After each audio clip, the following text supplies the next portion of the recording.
Hello, everyone. Thank you for joining us. Carly, your face. I'm so excited. I love it. Keep that excitement. Keep that level of excitement. I hope you're as excited, dear listener, to join us for the very first episode, first iteration of what is it, Untitled I was Podcast? about to say, did we even we never came up with a name. Not yet, All right. but it will happen. I feel like this episode, it'll become clear to us what Yeah. what the name of the podcast should be. And if not, we'll just have our 1 million adoring fans write in suggestions. We'll go from I love this for us. there. So and the our format. What was that? and our million adorning fans. Absolutely. So the format of this is going to be me and Carly are going to come in with a question we have, a concern, an idea, and we're gonna pick an oracle card and just kind of riff from there. Talk about what it might mean to us, what we might be thinking about it during this time, what we might have learned recently, what we might be struggling with. Help each other, help ourselves, and hopefully, help you. 1 million listeners. It's crazy we hit that number before our very first episode, but we're good like that. So, well, and we're working outside of time and space, so that helps true. too. Yeah, That's true. So 1 million now, and outside of time and space, that's 100 bajillion. So. That's funny because I was thinking 100 bajillion as well. Yeah. All right, I love it. So, do you want to go first? Do you want to wait first before we even start that? Do you have any ideas or thoughts or intentions you want to throw out there before we for the start of this podcast? Sure. I think really my biggest intention here is for us to have fun, because I feel like when we're moving in that space of enjoying what we're doing, even when we're working through the crud or kind of like the worms are coming up under the rocks, I feel like it's a lot easier to move through it. And, it's my intention that we attract listeners who are going to be a good fit for whatever the content is that we're producing, and that we find it easy to be in tune with that, and we create podcasts that are of service for them in their journeys. Well articulated. I like that. Should we tell them who we are? Oh yeah. I mean, you should already know. Gosh. We're Tom and Carly. Yeah. Duh. We're like Madonna. It's just one name, and you know who we are. Yeah, sure. You go first. Why don't you let people know? You're the more impressive of the duo here, so you start us off. Okay, well, hi, I'm Carly, and I don't know what's relevant here. I'm on this journey floating through time and space, trying to figure things out just like everybody else. But I guess to be a little more practical, I do energy work, and I've been doing it for a while. And, I guess one of my gifts or talents or whatever, I don't know, is seeing where energy is blocked and helping people shift that. And so I spend most of my time doing that and working through my own crap. Yeah. How about that? That one's time consuming too. I've been thinking about recently, working through your own crap is almost in itself just a full-time job. It's an all day, type thing, just figuring things out and growing. But it's funny. Thank God I don't have a corporate 9 to 5. Otherwise, be a lot harder. It'd be hard to get that. Mm-hmm. Yeah. Hard to get it done. But yeah, sure. Great intro. Even underselling your kind of skills, I think, and abilities. You're very good at all of that type of stuff. Great intuitive as well. All of that is really talented. From my side of things, my name's Tom, as you already know, of course. I have, been on this journey for a long time as well, in very different ways along the journey, which has been nice. I feel like I've kind of shifted through religions, through practices, through ideas. And I think at this point, I really enjoy that, because I feel like I have a broad scope of how I have been exposed to things, and while also keeping a very grounded view, which I've appreciated. And so, yeah, we met through Paul Selig's work, through the work of the guides on retreats, and quickly became friends. And it's been crazy, like us growing together as friends and students, and just Mhm. along this kind of journey, and seeing that take place has been really cool. And I mean, Paul's work, we're probably going to get into a lot, because I know he's been such a Yeah. big influence on us both. The guides has been absolutely incredible. And so, yeah, that's how we met and got together. And like my work with them now, and like as a student of their work, has been really, I would say, like a lot of it up to the, like a lot of my spiritual thoughts and development and practices and ideas and readings were kind of like the building of the foundation of the Mhm. rocket ship, like the platform, Yeah. and then the guy's work is like the rocket ship that just like kind of shoots you out into space, Yeah. and And you're like, "Oh crap, here you I go." yeah, exactly. It's like, oh, I'm chilling. I'm on this platform. Things look pretty good from up here, and then it's like, well, nope. Now it's time to get on the rocket. And you're like, well, what? Yeah. And it's been an awesome, exciting journey, but yeah, crazy, crazy nonetheless.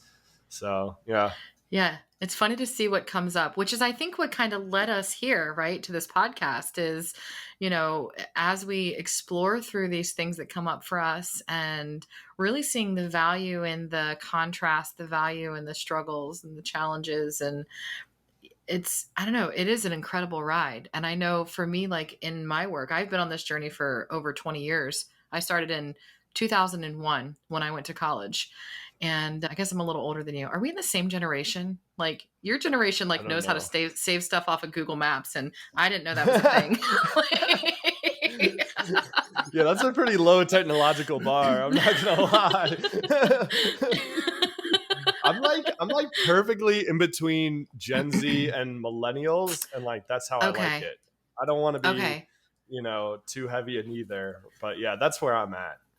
That's funny because I'm on the cusp of the Gen X and millennials. So Oh, like I'm interesting. considered like a geriatric millennial, which I think is rude because I'm like, I'm not that old. I feel like I always forget Gen X exists. I feel like no one talks about them, Like everyone's got jokes about boomers, about millennials, about zoomers, but like Gen X, like no one even like acknowledges their existence. It's a little sad, honestly. Well, and for the people who are in Gen X, they would say, well, that figures, right? That's funny. So, hi out there, all you Gen Xers. Yeah. I love it. Okay, so do you have a question? Do I have a question? Do you have a question? Do you want to go I don't first? think I do. Yeah, you go first. Oh, shit. You would think we would come prepared to the podcast with one requirement, like meeting that one requirement. But no, no, Okay, not to us. be fair, I thought the requirement was to bring the cards, which we did. So Fair enough. Fair enough. All right, I'm gonna shuffle. I'm gonna shuffle and think of the question while I shuffle, and kind of give my intention while doing that. While I do Mhm. that, you do a little riffing, do a little spiel, do Okay. something to keep the people To entertained. keep people entertained because they can't see you shuffling your. Wait, are we also video recording this? I don't even know what's happening right now, but I love this for us. Yes, we are video recording it. We don't have to use the video. Now we do. Now we Now do. we That do. was that was incredible. But yeah, I figured it was good to have both mediums, and it's nice Yeah. to actually see you while I'm doing it. Most of the time when I do podcasts, it's just audio, so it's nice to Yeah, actually, this is way more fun. see. Yeah, Yeah, because yeah, then I it can like feels see more your intimate. energy. Yeah. So, I don't, what I hear around this. Oh, so I guess one thing that I should share is that I don't just sit here talking to myself, although sometimes it does look like it. So I do like receive bits of information. And so one of the bits of information that I hear around this is that we don't necessarily have to have like a concrete question. It would also Mm, be okay if we intend to pull a card to set us on the journey. So I if like you don't have anything specific, we can work that way too. And really, we're making up the rules, so we can like that. make up whatever we want. We do whatever the fuck we want. We do. No one can tell us otherwise. Yeah. No, I That's like that. funny. I like setting just an intention for just what we need to know, or guidance, or what's Hmm. next, or just Yeah, what's what's coming up? yeah, what's in Yeah, the works. All right, yeah. I got a really fun Ganesh deck here that I really like. I just bought it. Shout out to Angela Hartfield. Really, really enjoy this deck. It's a really beautiful deck. Hmm. I'm gonna fan out the cards here, give it some energy, and take a pull, and we'll see what we get. We'll see what we get. It's like those McDonald's Happy Meals where you get a toy every time. Yeah, and you Sometimes you get like the keep going back. best match car, and sometimes, yeah, you have to like collect them all and get the Inspector Gadget. Those where is that? I love it. All right, I found my card. Okay. I'm going to go ahead and pull a card too. I don't think we need to wait. Do it. And the deck that I'm using, I've been using this deck for a long time. This is the Wisdom of Avalon Oracle cards by Colette Baron Reed. Ooh. So I just pulled Revelation, which is one I think Ooh, we got the other day, which is funny. did. Revelation 15. All right, I'm gonna read it. Like I Okay. said, gorgeous card here. Gorgeous card. I'm gonna dive right into it.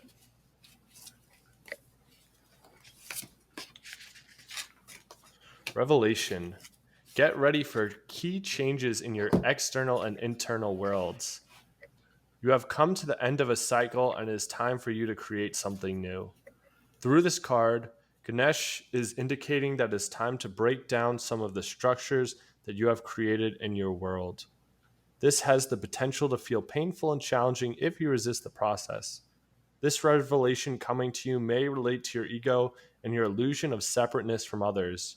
You will develop a new perspective on things, and your revelation will help you grow stronger, wiser, and more composed. You might encounter some challenges along the way, but these are necessary for your spiritual growth and enlightenment. Honest, Honesty will bring about a positive change, even if you experience some pain and anxiety through the process. When you begin to reach your goal, you will come to realize that your true security and strength lie within yourself and your relationship to the universe, and not some false belief system or artificial created world. Be willing to reveal your truth to those around you. This might have been this exact card I got when we pulled them the other day. Yeah, if it wasn't you, it was Rupee because that card definitely came out. Yeah. And it's really fascinating. So, I went ahead and pulled a card too. And the card that I pulled was the Serpent, which is Mm. representative of healing and knowledge. And I feel like these two cards tie really, really nicely together. And I think that it speaks to the journey that we're undertaking here with this podcast too, right? Because that's kind of the intention is to allow these things to come up, that we're seeing a change in our internal and external worlds. That change in the external world is, look, we're doing this. The change in the internal world is the impact that it has on us. And as we move through this, we learn, we expand, we grow, we heal, and we share that with other people. Yeah, no, I like that. I mean, and looking at this card, it talks about kind of the revelation and the contrast and the creating of a new perspective on things, which I mean, Mm-hmm. we talked about this the other day, but I feel like that's been one of the big things happening recently is the contrast where I'll sit and what? I just always giggle at the contrast because it's such a shit show, and you're like, oh, thank you so Yeah. much, shit show. No, 100%, 100%. And it's like, I'll sit in meditation, and I'll get to such a wonderful place of stillness, and I'll feel, and I can see like the perfection in things, and it's so beautiful, and it feels so powerful. Mm-hmm. And a part of me feels like that's who I am and can be 24/7. Like I can be in that place 24/7. And then later in the day, I'll go to the gym and play basketball.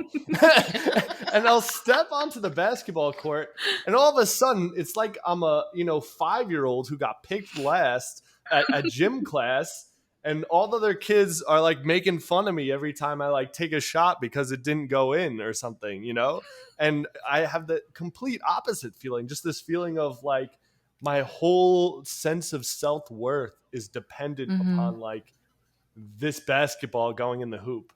And Mhm. that specifically, that and like a little bit of work stuff, money stuff, you know, which is always lingering, Mhm. unfortunately. But it's like Mhm. those have felt like the big areas of contrast for me. And it's funny because basketball seems so trivial, but I have so much history around it, and it really does have an attachment that I really don't find elsewhere in life. And so it's so Mhm. funny to see how something, so I know it's trivial. I know basketball is bullshit. It's, you know, a bunch of men throwing a ball around. Like that's what it is. And yet it has like such this power, which I think is funny and relates to the entire journey, right? Even the things that we Mhm. think are so important, a lot of the time it's just us giving it that power. Yeah. Yeah, I know, I find the basketball example to be hilarious, just so you know. Me too. Me too. I'm glad I'm glad. Yeah, I think it's a trip. And, it's funny because you could be choosing to learn in much harder ways, but you're not, you're choosing to Yeah. learn in this way where you're like, hey, this is a pastime. This is something that isn't like major life chaos and major life trauma. And I think that's a really graceful way to learn, because I know when I was in my late teens and most of my 20s, I was not doing anything gracefully. I was learning each lesson I could as hard as I could, Yeah. like just getting like fucking Yeah. hammered down, like, you know. And then it wasn't until I was like well into my 30s that I was like, oh, we don't have to do it like that. Like, we can ask for this to be with more gentleness, more ease, and more grace. So I know I just whispered to myself, like, and I hear with this, like with you around the basketball, like this is really just like some old programming stuff that as you refine your frequency, as you dig deeper into your knowledge and your healing, it just is coming up to be refined. So Yeah. how cool. Yeah, no, I Huh. definitely agree with what you're saying, and I think it's funny because I have like I feel like I've given up so much of the big stuff. I've been so blessed to like have this journey where I did fall face first, you know, so often on all of the big stuff, and I Hmm. was just like I just kind of lost my mind with it, you know, like you get to the point where you're like, what the fuck? Like nothing I'm trying to do is working, you know? It's Yeah. just not working. And so you just have to surrender it. And I feel like I've been Hmm. lucky and blessed where I have been able to, you know, reach that point with so much of the big life stuff of just like being able to surrender it over and over. And each time you trust a little more that next surrender is going to work, and it's going to Hmm. be easier, and it's going to be more perfect than you can imagine. And that very Hmm. first time it's fucking hard because, you know, it's like jumping out into the void, but each time it gets a little bit easier. And so I think that's part of the humor for me as well around basketball is like, oh, you know, I've surrendered all of these big things, and I do find so much peace in my life, which I feel so Hmm. grateful for. And then there's like basketball, which I'm There's like, fucking nope, can't give basketball. this one up. I need to make my 3 pointers. If I'm not hitting threes That's that so day, funny. fuck, you know, like there's no God. All is chaos. Oh my god.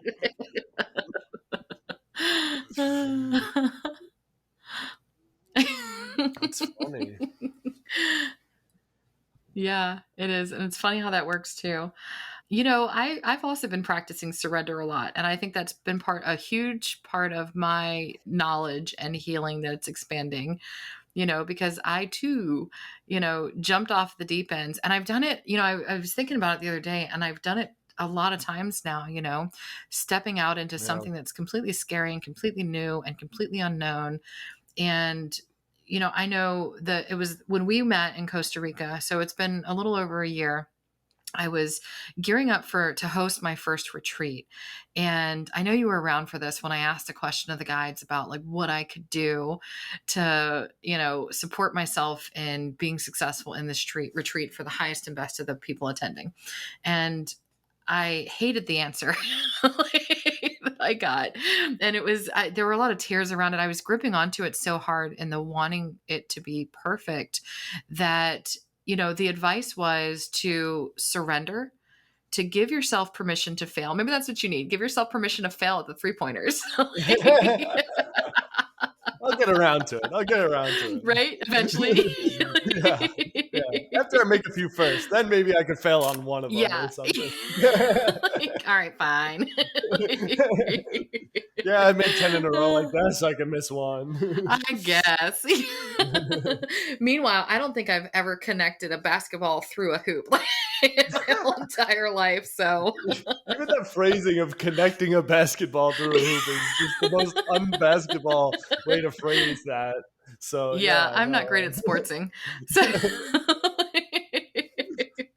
no, but so, and with that surrender, and it really was a practice, and it's been something that I've probably been practicing for my whole entire existence on this earth, but really giving yourself the permission to fail, giving yourself permission to have a lot of fun with it, and then just saying, okay, I'm along for the ride, and man, is it a practice? Yeah.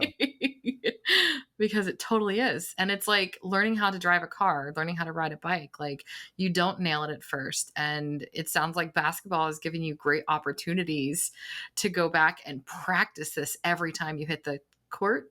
Is it a court? Yeah, yeah. You got it. You got look at I you. suck You're a at sports pro. sports Yeah. analogies. Yeah. No, I, I I love it. do. I fully agree there. And it is a great opportunity to learn. And I think that's one of the reasons why I keep going back to it is I know Mm-hmm. there's something there that I need to let go of. I need to surrender. And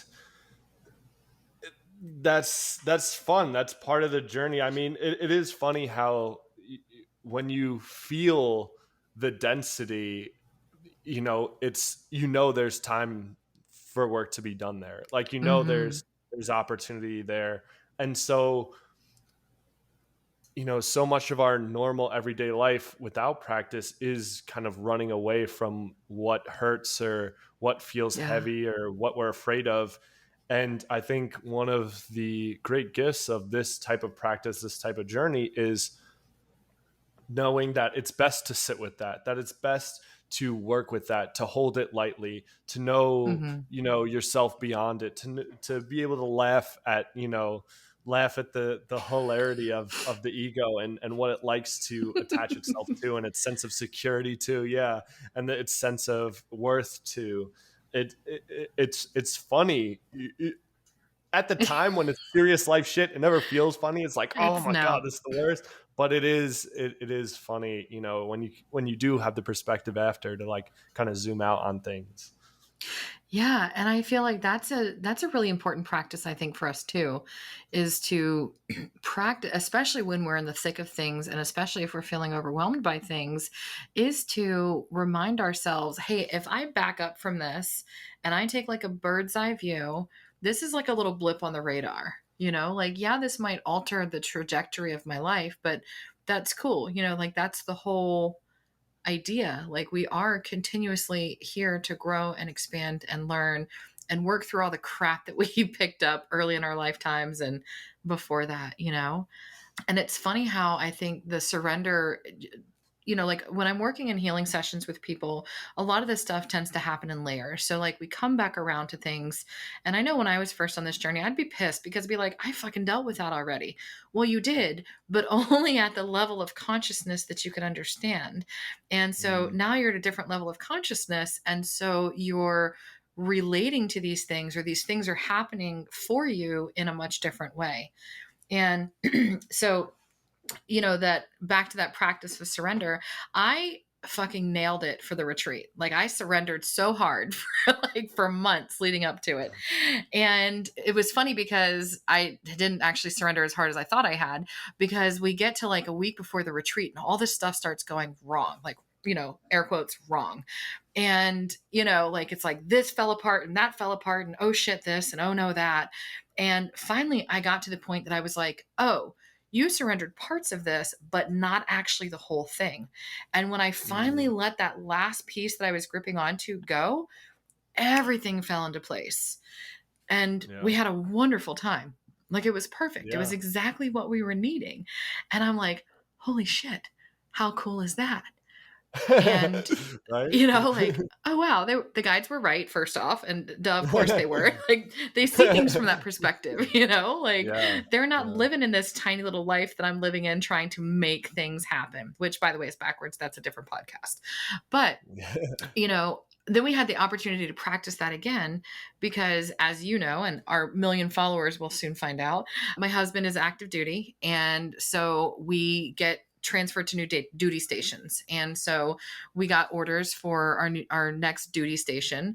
And when you look at the actual, like, real world details of it, it seemed very daunting, right? Like, the housing, there's limited housing, and the you know, what's the word I'm looking for? Real estate prices were super high, Right. and, Right. like, you know, we weren't finding anything, like, blah blah blah blah blah. So then I'm like, oh, that's right, surrender is on my plate, as always.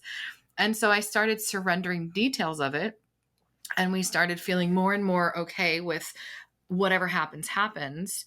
But I found later on, looking back on it, I found that I was still, just like the retreat, gripping on to a part of it of how it needed to be.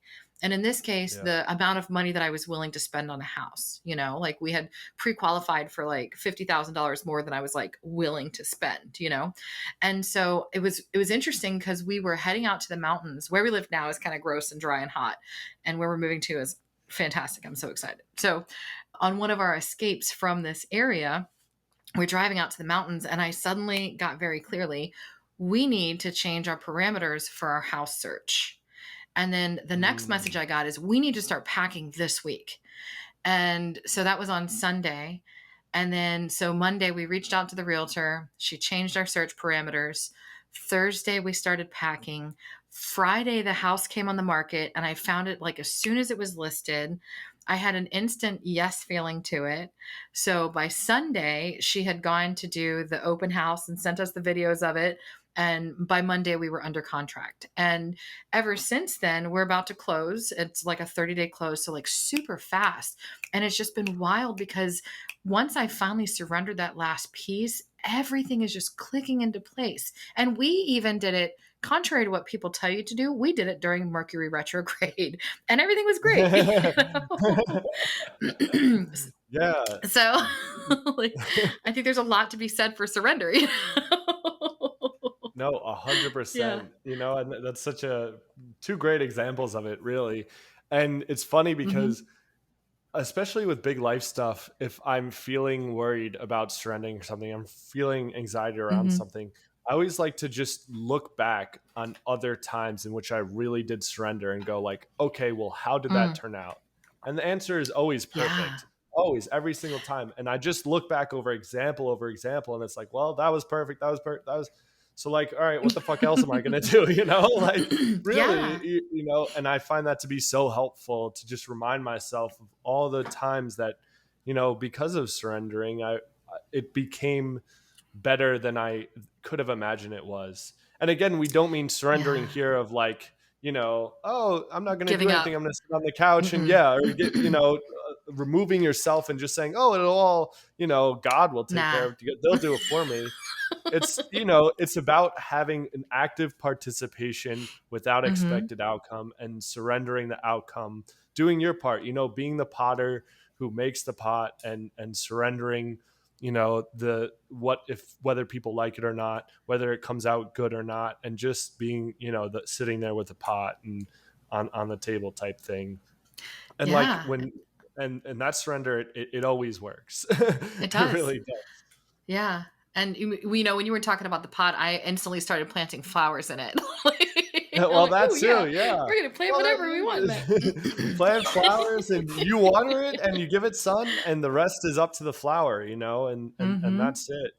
Yeah. But I think it's funny, like you're mentioning, with the kind of like selected surrender, which I like that phrase now that I say it, selected surrender, which I think Yeah, I we love that. all, our ego likes to do because it feels a bit more safe, right? Well, oh, I'll give you Hmm. this. It's more of a bargain, but you know, let me keep this part of it, or like that part Yep. I can give up because I don't care as much, but this part, you know, this is the really important part.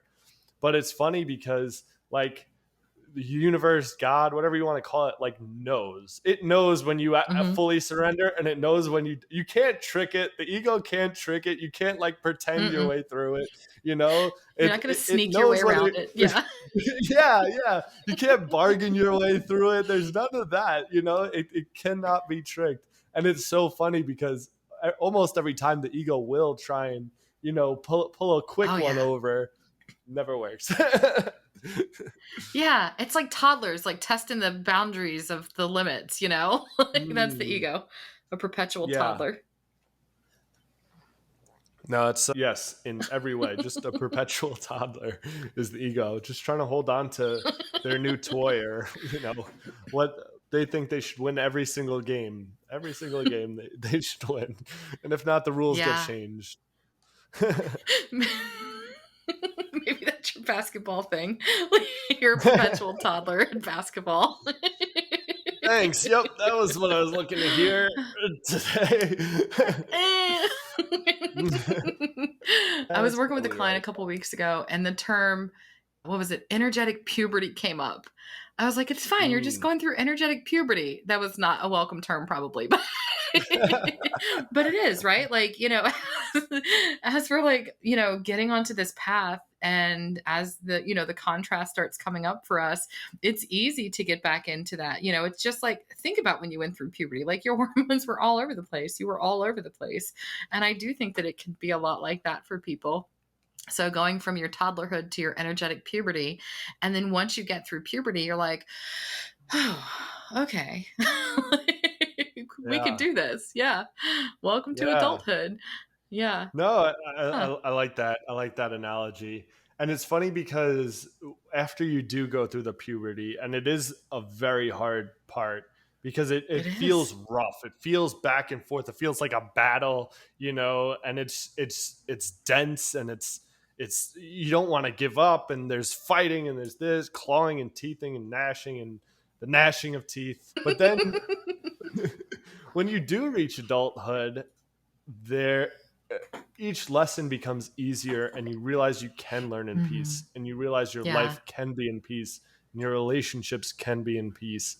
And it's such a beautiful transition to like knowing that all of that was so beneficial, and you've now Yeah. at this point where things can be so lovely in ways you really didn't ever believe possible, Mhm. in just how you live your life, how you carry yourself, your relationships, and it's Yeah. so interesting.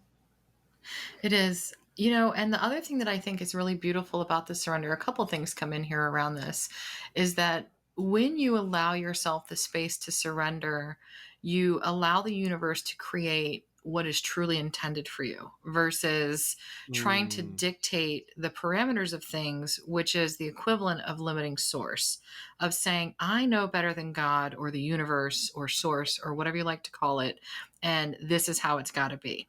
But that's such a right. small, like, limited thinking. And the other thing with our puberty is once you get into adulthood, I think that there's also this real genuine appreciation for all of those hormone fluctuations, right? For all of those Yeah. times when you did like dive deep into the gutter, because that's what it was like for me, diving deep into the Yeah. gutter over and over and over again. Like, No, facts. yeah. Yeah. And now I'm like, man, I really do appreciate learning with the gentleness, ease, and grace. And it doesn't mean that things aren't still hard sometimes, but it means that my relationship with the things that happened is so drastically different that I experience it in a much different way. And I, like you were saying before, I hold it much more lightly, and I'm able to kind of, I don't know, it feels like floating through it versus trudging through the mud, which is how I used to do it. Yeah, no, absolutely.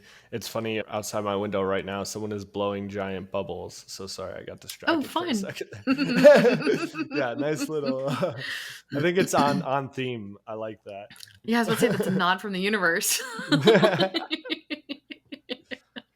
no, I do fully agree there. I mean, it makes you so much more grateful, and And I've been thinking about this a lot. Is It's funny because like this path, you'd only ever go on it if it makes things better and more peaceful and easier and happier and lighter and more joyful, because otherwise there would be no reason to ever do this. Like, this is hard fucking work, and it's like scary work, and it's Yeah. it's unlike anything we would ever normally do, and you don't get money from it, you don't get a claim from it, no one's gonna give you a Mm-mm. prize or any of that Or an shit. And it's attaboy. like, yeah, yeah.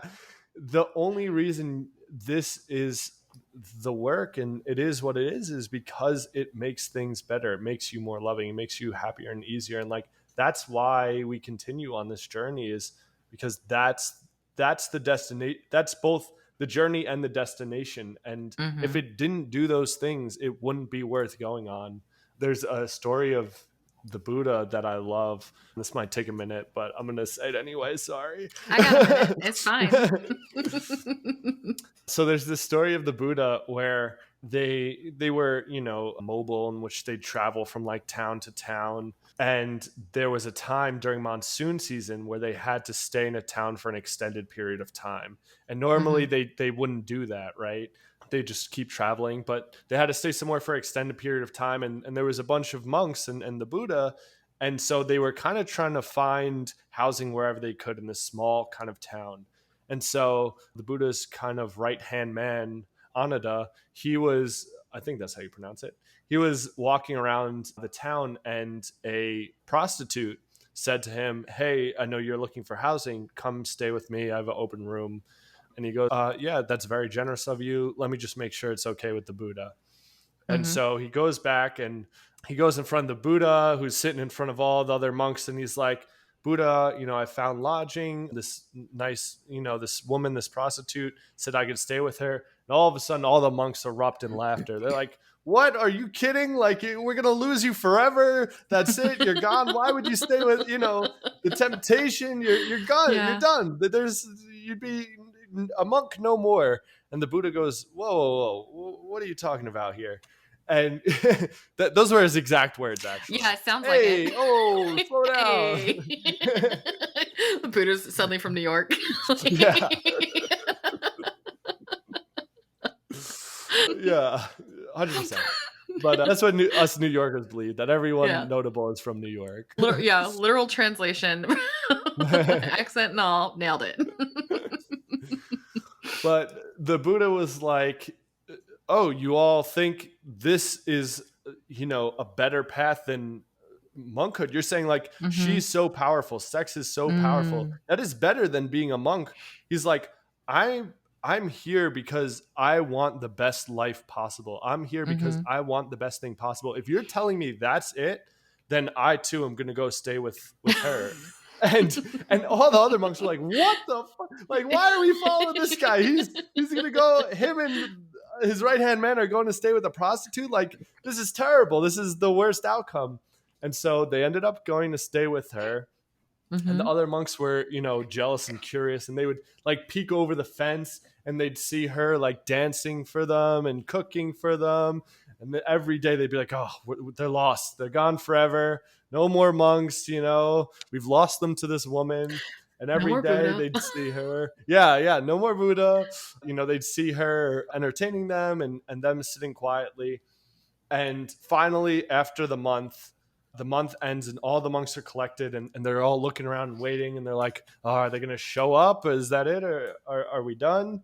And both Buddha and Ananda come back, and along with them is a third monk, the prostitute. And I Nice. just think it, yeah, exactly. They recruited another into the cult. No, but I just think it's like such a lovely Uh, story of, you know, the truth of the matter is that like that's this is the path because it is the path. Like, this isn't something you have to convince yourself of. This isn't something you have to like twist your arm about, or like really give up the things that make you happy, that genuinely are mhm. beneficial to you. Like, this is the path of what is most beneficial to you at the highest level, you know? Yeah. Yeah. And it's definitely, a lot of the work that I do with clients, and, I guess the work that I'm doing for myself is really about aligning with your soul's intent and purpose and bringing that into form. And that, like, when you're doing that, that's this, right? Like, essentially we're all the prostitute, right? Yeah, And we are. then the Buddha comes in. Yeah, right. I'm like, oh, that's all of us. And then when the Yeah. Buddha appears for us, we're like, oh yeah, this is the path. That's right. I'm going to change the way I'm doing things. Because I think with that, the things that we enjoy also change. Like, Mm, I know early on this path, when I was still, I'm still working through stuff. Like, we're all still letting go of stuff. But when I was first moving through a lot of trauma, I had so much trauma up until the time I was about 28 or so. And, you know, as I was moving through that, it certainly became, I don't know, it changed the things that I enjoyed, right? So I was a really heavy drinker, and I was doing a lot of really, we call them non-life affirming things. So I was, mm, well, use your imagination, that you're probably accurate, right? And now, from this perspective, with the frequency that I hold now, like, those things just aren't appealing anymore. Like, I don't drink anymore. I don't do those things that are not life affirming. Like, do I still have some non-life affirming habits? Yes. But, nothing like, then. So that's great story. Thanks for taking the minute to tell that. You're welcome. No, but I do fully agree. I mean, I was actually just talking about this with my barber while I was getting a haircut. He was talking about how he just had a breakup, and Hmm. he had been decided not to be super upset about it in the way of like, feeling sorry for himself and falling into bad old habits and all that. And instead, he Hmm. started running more and Nice. working on some projects he had been putting to the side and stuff like that. And he told me about he had a call from his old buddy who is basically like one of his drinking buddies, like, yo, come out, come on, you just got broken up with, let's hit the town, let's do it big. And he at first he told him yeah, and then he sat on it and he's like, no, like, I'm allowed to say no, this Hmm. is not what I want to do. And he thought about the next morning of the hangover and the consequences Mm. and how he would Ugh. feel about himself and breaking out of the good habits he was in. And I think you know that's such a it's a great example of really how it is of when we realize truly what the cost is of a lot of these things that we're doing and we say we enjoy, we can't help but realize like it's not worth it. It's not something I Hmm. actually enjoy, right? Like it's either an escape or it's an old habit or something that's really not serving me anymore. And when you do truly realize like, hey, this isn't to my benefit, you almost can't keep doing it because why would you? Hmm. And like that's awesome when it's really fun to reach that point with something where it's like I can't do this anymore because it's not worth it. Like why would I Yeah. even? And Yeah. it could take a really long time to get there. I know it has for me for some things, but it is Yep. really nice when you do reach that point. You're like, oh, finally. Yeah. I've been toiling over this for so long. Yeah. I've been working on this for 20 fucking years. Oh, that's definitely come out of my mouth before. Yeah. And then you get it the moment you get it, you're like, oh yeah, great. I think it becomes a practice of, is this something that is allowing me to flow energy in the most life enhancing way? And Mm, I know when I started asking myself that question, the way that I was spending my time and the way that I was moving through the world really started to change. And I found mm, myself noticing the spots where I was in judgment and where I was in fear and where I was in all these old non-life affirming ways of moving through the world. And that awareness, oh my god, first it really sucks because you're like, oh, I'm a piece of shit. Like, I'm fucking judging everybody. Like, And then you Mm. soften around it, and you're like, okay, well, you were doing the best you could with what you had and what you knew, and now you know better and you can do something better. And then you Yeah. start to just hold it really lightly, where, like you with the basketball, it's just fucking hilarious. Yeah. Like, I'm seeing this contrast and ha ha ha. No, and I especially like what you're saying about the softening around it, because that is Hmm. really such a big part. I mean, we like to beat ourselves up over all our bad habits, all the things, Yeah. we still hold on to too tightly or whatever, and it really is not helpful. It's antithetical to what we're actually trying to do, right? Is beating the shit Hmm. out of ourselves, and that really is part of the game, right? Part of the ego's game. It tricks itself Hmm. into giving it more attention, throwing more fuel on the fire. I I Hmm. think of it as an analogy of what we give our attention to. We're just throwing more logs on whatever fire that is, and if it starts as just a small ember, even just beating ourselves up about it or focusing on it or narrowing down, it's just throwing more Hmm. logs onto that fire, and it's going to get bigger and bigger. And that's kind of where you can get Yeah. into consuming ideas or habits or cyclical thought patterns and stuff like that, where Oh it yeah. isn't easy to detach from those thought patterns when you are stuck in them, or when that's like a blazing inferno. But it is exactly what you need to do, and be soft about it. Yeah.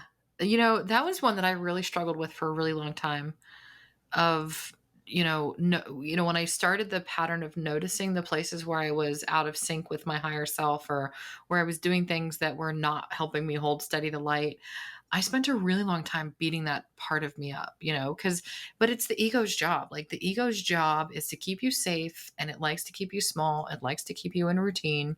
And it wasn't until I took a sound healing class a few years ago, and the class itself was great. It was a lot of fun, and I love working with frequency. But maybe one of the most impactful things that I took away from it was just like one of those like side notes, where he's like, Yeah, well, we're always trying to fight our egos, but really we could just make friends with it. And for some reason, I was like, I never thought of that. Like, here I've been yeah. trying to fight this thing for the last 20 years. And I'm like, oh, yeah, no shit. Make friends with it. And that makes so much sense now. We're overlaying the personality body with the love of the soul of the Mhm. monad, the Christed self, whatever you like to call it. And yeah, that's a beautiful way to lift it instead of trying to beat it black and blue and purple. And that's the only way you can do it at the end of the day, right? Like, you can't Yeah. reach the final stage, or what you're leveled where you want to be soul wise, by beating the shit out of yourself. Like, it's you can't do it. It's not going to work like that. At some point, you have to give it that love and that grace, and see it as just as much as of God as anything. Just kind of Yep. refuting that. You know, Yeah. I think about this kind of realization. I On our first trip, Paul retreat, I had that it was a really fun one, and it was hilarious. And it was when, I believe it was when the guides had were standing in front of us, and it was Mm. such a powerful experience. And just the second they kind of stood in the room, I described this because it was unlike anything I've ever felt in ever. Hmm. But instantly the energy in the room like shot up. Like, it felt like you were at the Super Bowl on the final play, when everyone was sitting quietly in their chairs. It was just like boosh. And when they were just moving around the room, it was like Paul was like a floodlight. And the Yeah. closer he got to me, it was just stronger and stronger, to the point where, like, I was in the last row and he was at the first row, and it was so powerful. It was like a floodlight, like, just just like shooting Yeah. all of the shit off me like a fire hose, just fly, throwing mud everywhere and dirt and still just flying off me. But it was so powerful like that. But especially at that time, I was struggling a lot with my thinking mind, and still Hmm. had some meditative ideas around, like, killing the thinking mind and stuff and Hmm. such. And I was just in that energy, and it was so powerful. And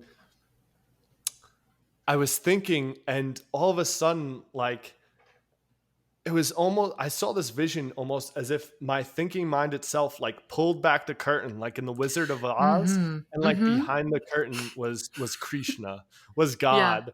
And like I was like, what the fuck? Like how are you the thinking mind? Like this thing I've been battling with, this thing that has like been destroying my life, that is, causing the most Yeah. craziness and pain and suffering, and it's you, Krishna. And he was just like, who else could it be? What else could it be? Yeah. What else could the thinking mind, what else could any of this be but God? And it was just Yeah. like such a hilarious. I remember like everyone was like crying, was like everyone was spewing tears everywhere. And I was just in the back like laughing. And I like couldn't stop laughing because it was just so fucking hilarious to me that like the big bad wolf was God. Like you pull the curtain away, and it was just like Krishna standing there laughing, like he. Guess what? Guess what, Got you. motherfucker? Yeah, 100%. Like I tricked you, That's and so funny. Well, I think it's about like that. that's funny. It's like the guides talk about like what you bless blesses you back, what you damn damns you back. And I know, it's really interesting because I often find that when I'm working with clients, there is, like I'll work with like 15 clients in a week, and there's usually like a theme that everybody who's coming to me Mm, that week, like it ties together that's so where people are interesting. experiencing similar things. It's really like sparked my interest in understanding kind of like planetary movements a little more, because astrology is never something I've Mm, studied. Like you, I've studied a lot of different things, a lot of different like healing modalities and religion and philosophy and metaphysics and, all that kind of stuff, but never really astrology. But I do find it fascinating that, especially, I was like, why did I tell you this? Oh, because especially lately, I am finding that people are very becoming very aware of how they're damning themselves. So like, mm, what aspect of yourself are you not currently accepting? What aspect of yourself or behavior in yourself are you calling bad or wrong or stupid or evil, or all those really yucky things that we say about it? Like for a lot of people it's their physical bodies, other people it's components of the personality, and other people it's whatever else, like how emotional they are. And one of the things that I try to practice doing is I try to practice seeing the divinity in that aspect that they cannot see it in themselves, mm, because then it creates the yeah. space for them to be able to see it and for them to accept it. Because it's not like, it's not like we're trying to beat that unproductive habit out of you. It's we want to overlay it with that higher vibrational frequency so that it enables you to lift that component of yourself, to see it through the eyes of the Christ, to see it through the eyes of the higher self. Is your cat coming to play? Yeah, she's a little grumpy. She's got the cone on. She's got Oh, cone of the shame. orange slice. Yeah. No, she was trying to hop up on me, and her nails kept getting caught in in the chair, and then in my leg. But no, that's a really wonderful practice that you do that for your clients, and that's a lot of what the guides teach, and Hmm. our own. When we talk about making the world anew or benefiting the world, I think that really is such a big part of it. We hold Hmm. so tightly all these ideas of what's good for us, what's bad for us, what's good for others, what's bad for others, and it causes so much strife and conflict. It really does. Hmm. And a lot of these things, through a shift of perspective of what it actually is, what we're actually doing there, why we're doing it, and re-seeing that as something that can be of source, something that can be abundant, something that Yeah. can be peaceful, can be good, creates such opportunity, I think, and power. And Hmm. that is really important, I think, for us as a species moving forward, of how we want to re-see things in the capacity and ability to then remake them for our benefit. Like we have to see it Hmm. differently first, and then no other is possible. Yeah. I love that. So I was thinking maybe I'll read my card now. Oh my gosh, we didn't read your card. No, I just kind of told you what I thought or told you what came in. But I think this. I messed up. You said messed But up. I Episode 1, we no, I think ready? this is We actually ready? perfect. Okay, go for it. Go I for think it. though this is actually perfect. And we might actually do it like this every time, or we make up new rules every time. But okay, so I love this. I think it ties together so beautifully. So this again is the serpent, which is knowledge and healing. And so it says the serpent's message is one of healing and gaining knowledge. Whatever situation you're in right now is meant for this purpose. The serpent also reminds you that knowledge is important. Perhaps it's time for you to read a book or listen to our podcast. And that's not what it says. Yeah, yeah, of course, of course. Good Yeah, that's card, good exactly what it card. says.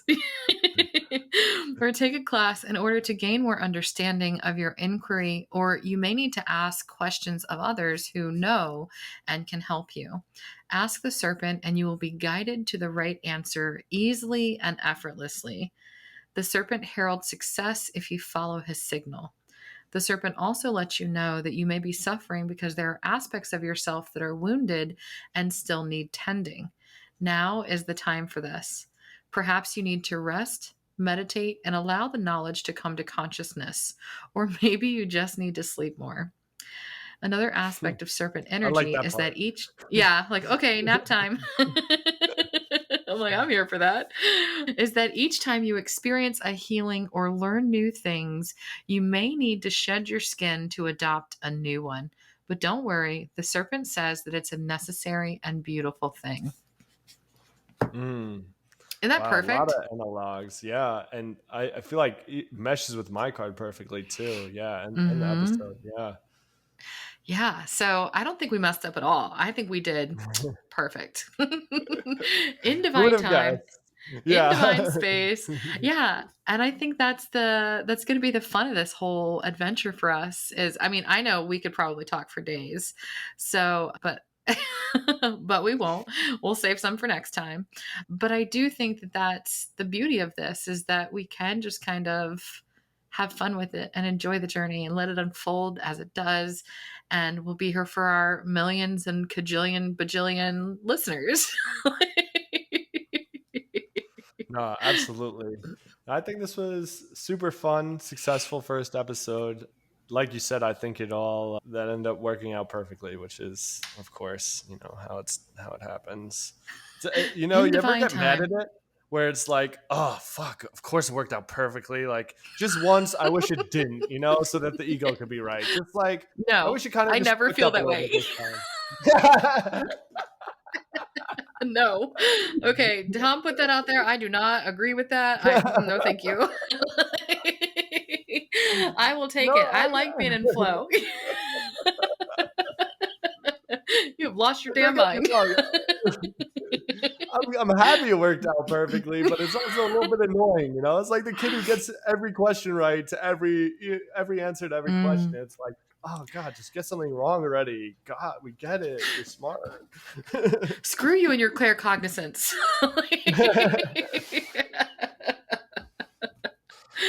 I love it.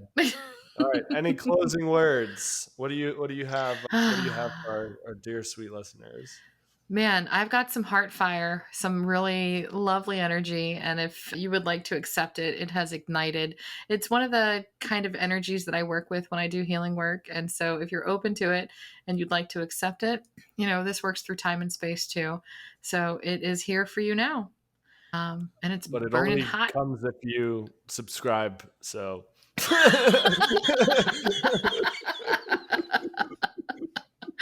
Yep, that's sorry, exactly we how it don't make the works. rules. Actually, we kind of do, but I like that rule. There's the old ego again. Yeah, right. Now it's like, up, our fire gone. You don't deserve it anymore. You fucked it up. And that's that. I will happily accept it, Carly. Yeah. Listeners, you should take it too. It's good stuff. I But love it. yeah, This is super fun, Tom. Yeah. And I love that we're both in a place where we're able to kind of work this into our schedules. It's wild to think about. Like you recently turned, you're 25, 26. How old are you these days? 27. Oh, 27. I'm an 27. old Oh, man. I'm a wow. grandpa. You're like, okay, shut up. No. I'm on death's door. No, okay. You shut your mouth because I turned 40 in like a few months. So, and that even is not old. And I tell you, now that I'm approaching 40, I feel younger than I ever have been. Hell yeah. Hell yeah. But I think it's really cool that we're both kind of in a position here where we're able to kind of do this. And I'm super grateful for this. And this is a ton of fun. And I look forward to keep doing this with you. Me too. Me too. All right. What about this for the podcast name? Okay. Heartfire with Carly and Tom. Yes. Right? That's dope. It's pretty I cool, love right? it. Yeah. We Told you it would probably come need like during the a, episode.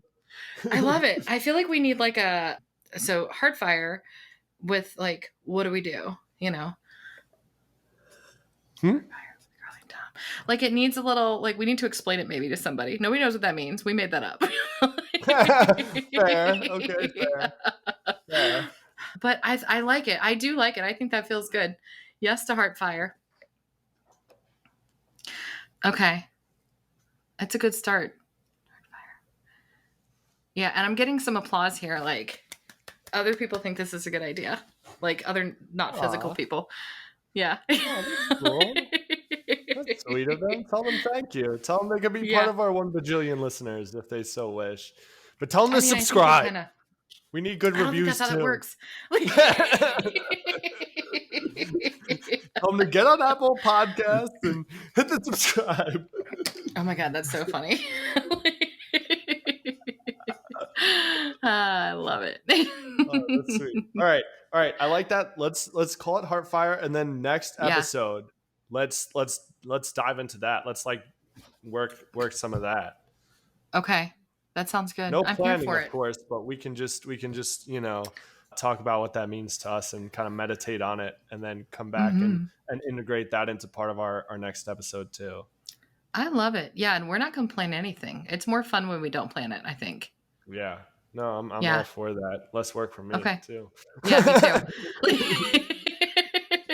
We're just going to show up and see what happens. Yeah. That's my life I think motto. that's a great plan. Love it. Mine too, actually. Which is why we're great partners for this. Absolutely. All right, y'all. Well, thank you for listening. This will be up on all your favorite podcast hosts, so find it anywhere. If you do have a physical body and you're listening, feel free to throw us a subscription. But if you don't have a physical body and are listening, we love you just as much anyway, and we're just as happy and blessed of your presence. We will be back. I don't know exactly when, but it will be sooner than later, which is all I'll say there. And yeah, just keep in touch. You can always subscribe, throw us a review, whatever. Carly, this was fun. Thank you for joining me. Thank you. Yeah, thanks, Tom. Thanks for the collaboration. All right, bye, y'all. Bye.